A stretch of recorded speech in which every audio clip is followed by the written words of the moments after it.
दौलत, खुशबू। तो right answer है हमारे पास ऑप्शन नंबर 2 सफाई। मेवे से क्या चीज़ लदी हुई है? थाली, टोकरी, डाली, रेड़ी। तो आप इसका राइट आंसर है हमारे पास ऑप्शन नंबर 3 डाली। ठीक है जी।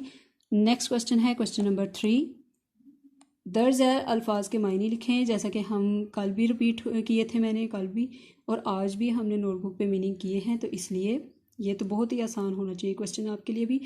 तो लेड पेंसिल से ऊपर लिखते जाएं। पहला वर्ड है खुशनुमाई, इसका मतलब होगा खूबसूरती। कादिर, कुदरत वाला। निराली, अनोखी। हिकमत, दानाई। डाली, शाख। क्वेश्चन नंबर 4 है दर्ज अल्फाज के मुतजाद लिखें। मुतजाद और मुतरादिफ में फ़र्क रखना है आपने।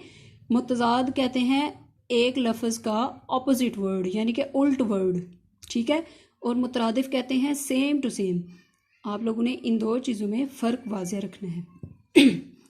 पहला लफ्ज़ है हमारे पास सफाई। इसका उल्ट होगा, इसका मुतजाद होगा गंदगी। नादिर, गैर नादिर। ज़ाहिर, छुपा हुआ। रात, दिन।